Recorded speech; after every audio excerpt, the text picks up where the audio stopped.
Welcome back to another basement blog. I'm coining that term now because it sounds dumb. Alright, so what's going on today? As you can see, this is a chassis. Why is there a chassis? Because we're building a plastic antweight from scratch. Why are we building a plastic antweight from scratch? Because fabrication. Yes, metal fabbing, not so easy, kind of lazy, and plastic antweights are a pretty cool class and a good class to enter in as your first fully original combat robot. Obviously, we have that guy over there, but it doesn't quite fit the charm, because when I do eventually finish this, it's going to feel just amazing that we finished it. And let's hope that it does get finished. Knowing me, I probably just jinxed it. So, not only is this video going to be covering... I'm making all sorts of grammar mistakes. Not only is this video going to be covering this bad boy, but it's also going to be covering some of the new power tools that I got. For instance, this Dremel.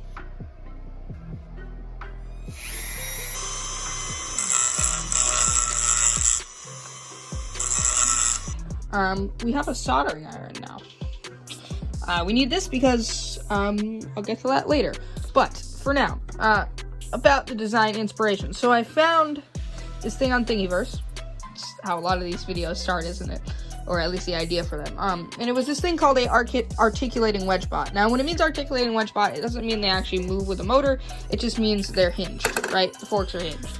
And I basically borrowed that design. I modified these forks, right?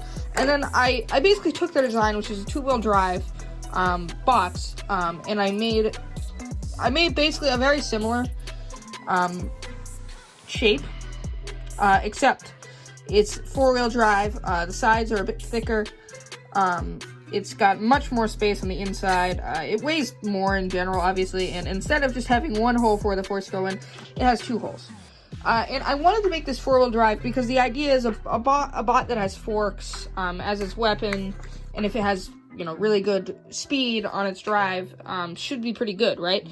That's the idea. We'll see what happens. The motors, we're still waiting on them because, you know, there's been some riots going on in the country, and I won't get into anything more than that, but I think N-Bots, which is where I ordered these N20 motors from, is in the middle of one of those places where there's been riots going on, so I don't blame them for being late, but if it does persist, I'm just going to ask kindly what is going on, just so I can know what's going on. I'm not going to pressure them into ordering it any faster, because they really shouldn't. Anyways, so as you can see, the way these are fastened on, we have a double bolt system, so the bolts won't fall off, but basically what it does is it allows these to move around without falling off.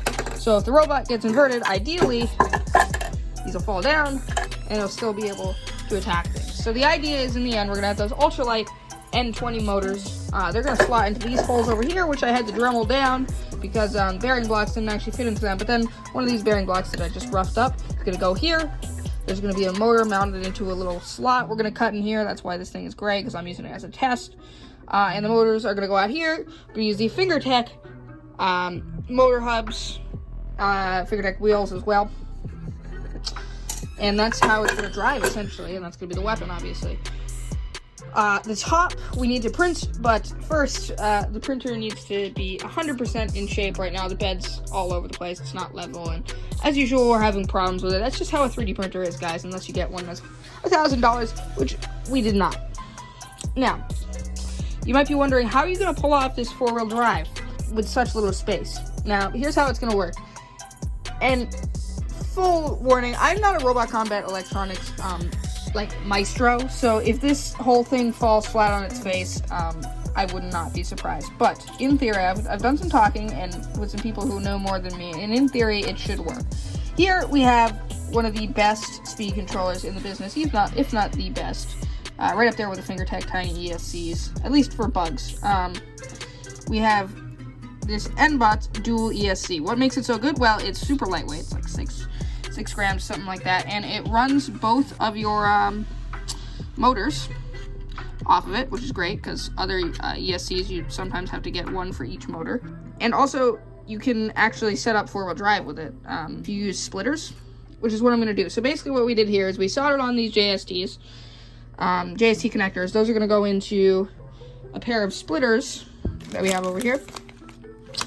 And those are going to go, the female JSTs are going to be the output, and those are going to go into some very short JST wires that we solder onto the motors, and that's how the four-wheel drive is going to work in theory. I think there's going to be barely enough space for all that stuff to fit in here. The nice thing is, and this is why the NBOT's DSC is so nice, is because, I'll show the wiring diagram on screen. Basically, it's actually a receiver if you get the Lemon RX version. Inside of a speed controller, which means you can basically sacrifice, you basically can save a ton of weight on the robot. So what that means is, with a robot that's already heavy like this, the frame weighs about 214 grams, and the forks are pretty heavy too. So everything in there is going to be pretty heavy, right? But this thing takes up almost no weight, and it is a receiver. So it's basically the smallest receiver you could use, and since we don't have a weapon, an actual active weapon in this bot, it means that it's going to be super lightweight, and all we need is just this tiny chip to make the whole thing work. Now, as a side note, if you are going to try out one of these in your robot yourself, you have to get a special remote. It is, I believe, like Spectrum, DSM, whatever. I'll show it. A picture of it when I find it. It's not here in the basement. It's not this one. That's the Hobby King motor. So you need a special motor. And these things aren't exactly the easiest to set up, but it's worth it. Trust me, it's worth it. And this electrical tape really does not like staying on. So that's about all I have to show right now. When the top prints out, I'll probably record a quick little summary of what happened there. And then, of course, when the motors get here, which is going to take several days by my estimation, I'll get back to you when the bot can actually be fully assembled. Right now, it's going pretty good, though, and for now, I'm going to peace out, let the bot building continue. And yes, this is part 1 of the plastic ant. Eventually, it'll be glorious. Alright, see you guys later.